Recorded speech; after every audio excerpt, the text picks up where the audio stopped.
이산화탄소는 세계 대기의 0.04%를 차지합니다. 0.4%도 4%도 아니고 0.04%. 그렇게 작은 비율임에도 불구하고 지구온난화에 큰 영향을 줍니다.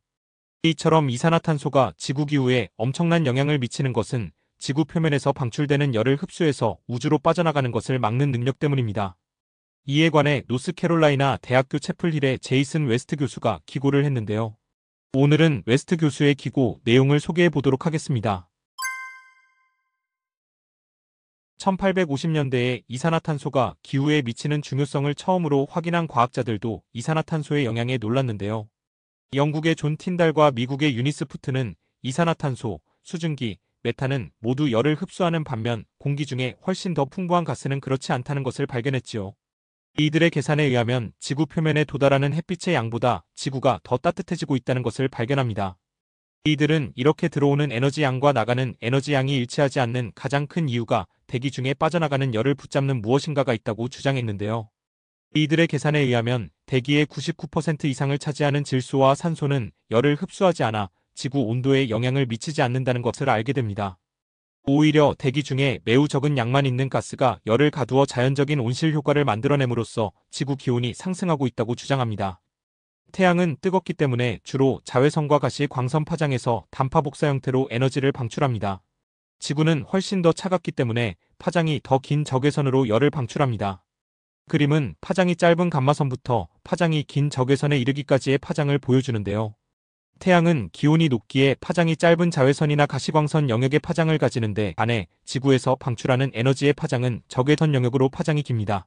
그런데 이산화탄소 및 기타 열을 가두는 가스는 지구에서 방출되는 적외선에 해당하는 3개 이상의 원자와 주파수를 가지고 있습니다. 산소와 질소는 분자 안에 원자가 2개뿐이므로 적외선을 흡수하지 않지요.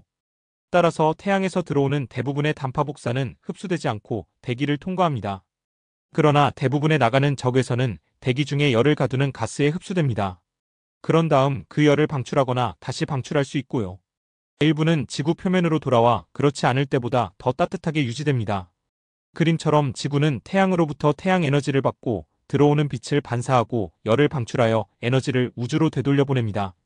온실가스는 그 열의 일부를 가두어 지구 표면으로 되돌려보내는 것이지요. 사람들은 때때로 수증기보다 이산화탄소가 왜 더 중요한 온실가스인가에 의문을 가지는데요. 이것은 지구의 상층 대기가 우주로 빠져나가는 방사선을 막아주기 때문인데요. 상층 대기는 지면 근처보다 밀도가 훨씬 낮고 수증기를 훨씬 적게 함유하고 있기에 온실효과가 이산화탄소에 비해 훨씬 덜 영향을 주게 되는 겁니다. 이산화탄소의 영향은 과거의 기후 변화에서 볼 수 있습니다. 지난 100만 년 동안의 얼음 코어는 따뜻한 기간 동안 이산화탄소 농도가 약 0.028%로 높았다는 것을 보여주었습니다. 빙하기 동안 지구가 20세기보다 약 4도에서 7도 더 차가웠을 때 이산화탄소는 대기의 약 0.018%에 불과했습니다. 수증기가 자연적인 온실 효과에 중요하긴 하지만 이산화탄소의 변화는 과거의 온도 변화를 주도해왔습니다. 대기 중 소량의 이산화탄소가 큰 영향을 미칠 수 있다는 것은 놀라운 일이 아닙니다. 우리는 우리 몸무게의 아주 작은 부분인 알약을 복용하고 그 알약이 우리에게 영향을 미치기를 기대합니다. 오늘날 이산화탄소의 농도는 인류 역사상 그 어느 때보다도 높습니다. 과학자들은 지구의 평균 표면 온도가 이미 1880년대 이후 약 1.5도 증가했으며 인간이 초래한 이산화탄소 및 기타 열을 가두는 가스의 증가가 그 원인일 가능성이 매우 높다는데 널리 동의합니다. 배출을 통제하기 위한 조치가 없다면 이산화탄소는 2100년까지 대기의 0.1%에 도달할 수 있으며 이는 산업혁명 이전보다 3배 이상 증가한 수치입니다. 이것은 엄청난 결과를 낳았던 지구의 과거 역사보다 훨씬 빠른 변화가 될 것인데요. 인류가 아무런 조치도 취하지 않는다면 이 작은 대기의 이산화탄소가 큰 문제를 일으킬 것이라고 웨스트 교수는 주장합니다.